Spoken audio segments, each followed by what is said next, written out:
বিশ্বনবী ইন্তেকালের আগে বললেন as-সালাত as-সালাত ওয়া মা মালাকাত আইমানুকুম, ও আমার উম্মতেরা নামাজ নামাজ। বিশ্বনবীর রূহ বের হয়ে যাবে, মালাকুল মাউত চলে আসলো, এখনই রূহ মুবারক কবজ করে নিয়ে যাবে। অন্তিম মুহূর্তে গোটা উম্মার জন্য বিশ্বনবী যে মেসেজটা ড্রপ দিয়ে গেলেন সেটার নাম হলো নামাজ।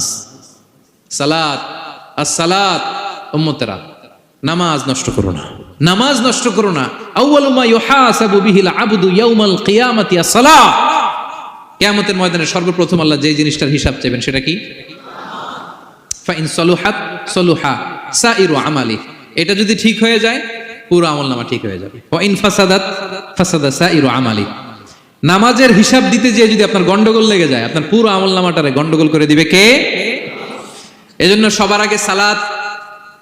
এই যে আল্লাহ তাআলা আমাদের সৃষ্টি করলেন, অস্তিত্বহীনতা থেকে তিনি আমাদের অস্তিত্ব দিলেন, আমাদেরকে রিজিক দিলেন, নেয়ামত দিয়ে আমাদেরকে ধন্য করলেন। তো আল্লাহ তাআলার অধিকার ছিল না যে তাকেই আমি সেজদা দিব? এটা তার অধিকার। এটা কার রাইট? আমরা হিউম্যান রাইটস নিয়ে কথা বলি, অ্যানিমাল রাইটস নিয়ে কথা বলি, উইমেন রাইটস নিয়ে কথা বলি। ইবাদতের অধিকারী তিনি, এটা তার অধিকার। তার জন্য আমরা সিজদায় লুটিয়ে পড়বো। তো এই সিজদা আপনি ওদিকে না দিয়ে যদি মাজারে দেন, আল্লাহর অধিকার নষ্ট করছেন না? কথা বলেন, এটা ইনসাফ হইছে? যিনি রিজিক দিল, যিনি সৃষ্টি করলো, যিনি নিয়ামত দিল, তার ইবাদত না করে আপনার মতো আরেকটা সৃষ্টির সামনে আপনি এরকম নমস্ত নমস্ত গান, এটা তার অধিকার হরণ হয়েছে না? এটা ইনসাফ বিরোধী হয়েছে না? এজন্য আল্লাহ বলেছেন ইন্না শিরকা লা যুলমুন আযীম। শিরকে সবচেয়ে বড় জুলুম বলার কারণ কি? কারণ আপনি সৃষ্টি হয়ে স্রষ্টার উপর জুলুম করেছেন। এর চেয়ে বড় জুলুম আর হতে পারে না। এজন্য সাইয়েদনা লুকমান আলাইহিস সালাম বললেন, ইয়া বুনাইয়া লা তুশরিক বিল্লাহ। ও আমার কলিজার টুকরা সন্তান, খবরদার খবরদার, কশিন কালেও আল্লাহর সাথে শিরক করবে না। কারণ শিরক হলো সবচাইতে বড় জুলুম, সবচেয়ে বড় পাপ, সব পাপের বাপ। এর নাম হচ্ছে শিরক। এর চেয়ে বড় পাপ হতে পারে? পাপের জগতে যদি র্যাঙ্কিং করেন নাম্বার 1, সবাই সবাই নাম্বার 1।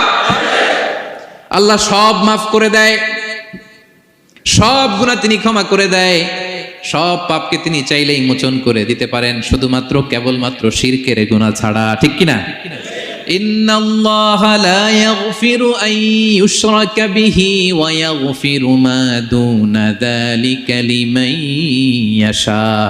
আল্লাহ তাআলা চাইলে সব গুনাহ তোমার ক্ষমা করে দিতে পারেন, কেবলমাত্র শিরকের গুনাহ ছাড়া। এটা ক্ষমা করে না, কারণ এইটা আল্লাহকে অপমান করার শামিল। ঠিক কিনা? প্রিয় ভাইরা, আমি সূরাতুল লুকমান থেকে একটা আয়াত তেলাওয়াত করেছি। সূরাতুল লুকমানের দ্বিতীয় রুকুর তাফসীর আজকে আমরা শুনবো। বেসিক্যালি এই দ্বিতীয় রুকুতে সাইয়েদনা লুকমান আলাইহিস সালাম ওনার ছেলেকে কিছু অ্যাডভাইস করেছিলেন, উপদেশ। বাবা হিসেবে আমরা আমাদের ছেলেমেয়েদের অ্যাডভাইস করি না? তো উনি ওনার সন্তানকে অ্যাডভাইস করেছিলেন। আর এই অ্যাডভাইসগুলো আল্লাহ তাআলার এত ভালো লেগেছে, এত ভালো লেগেছে যে আল্লাহ তাআলা কোরআনের মধ্যে সরাসরি তুলে ধরেছেন।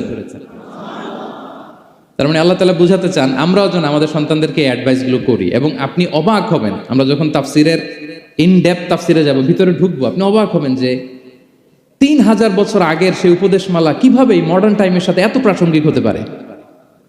আজ থেকে প্রায় 3000 বছর আগের piece of advises, 3000 years back in the history. এত আগের উপদেশ, দেখবেন যে মনে হচ্ছে বর্তমান সময়ের জন্য এই উপদেশগুলো আল্লাহ ধরে ধরে কোরআনে তুলে ধরেছেন। তো এই জন্য আমাদের ছেলে মেয়েদেরকে আমরা কি নসিহত করব, এত দিকে তাকানোর দরকার নেই। বাসায় যে সূরা লুকমান খুলবেন, 31তম সূরা, 12 নম্বর আয়াত থেকে 19 নম্বর আয়াত পর্যন্ত, এই 8টা আয়াত আল্লাহ যা বলেছেন আপনি আর ভাবি মিলে সন্তানদেরকে এটা শোনাবেন। গুড ইনাফ, আর কিছু লাগবে না। প্রিয় ভাইরা, সন্তান আল্লাহর দেয়া অনেক বড় নেয়ামত। আল্লাহু আকবার। নেককার সন্তান আল্লাহর কাছে চাইতে হয়, চেয়ে নিতে হয়। নবীরা দোয়া করেছেন, রব্বি হাবলি মিনাস সলিহিন, আল্লাহ নেককার সন্তান দেন, হে আল্লাহ নেককার পুণ্যবান সন্তান দেন, আল্লাহ এমন সন্তান দেন যাদেরকে দেখলে আমাদের চোখ জুড়ায়। রব্বি জাআলনি মুকিমাস সলাতি ওয়া মিন যুররিয়াতি, আল্লাহ আমাকেও নামাজ কায়েমকারী বানান, আমার সন্তানকেও বানান। তো সন্তানের জন্য দোয়া করতে হয়, নেককার সন্তান চাইতে হয়। আপনারা যারা বিয়ে করেছেন এখনো সন্তান পান নাই, আল্লাহ তাআলা আপনাদেরকে অচিরেই এই সন্তান দান করে আপনাদেরকে ধন্য করুক।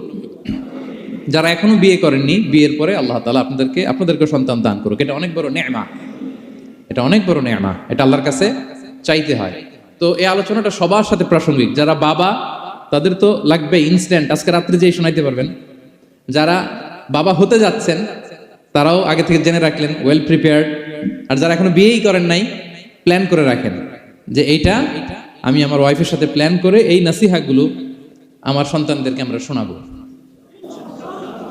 সবাই পড়ুন ইনশাআল্লাহ। মানুষের নামে আল্লাহ তাআলা কোরআনে কয়টা সূরা দিয়েছেন? 8টি। এর মধ্যে 6টা দিয়েছেন 6 জন নবীর নামে, আর বাকি 2টা আল্লাহর দুজন প্রিয় বান্দাবান্দির নামে। একটা সূরা মারিয়াম আর একটা সূরাতু লোকমান। তো আমরা শুরুতেই জানবো যে এই লোকমান কে ছিলেন তিনি। লোকমান আলাইহিস সালাম আল্লাহর প্রিয় ভাজন একজন ব্যক্তি ছিলেন, খুব বিজ্ঞ একজন মানুষ ছিলেন, খুব জ্ঞানী প্রাজ্ঞ একজন ব্যক্তিত্ব ছিলেন। দেখতে উনি কালো ছিলেন, কুৎসিত।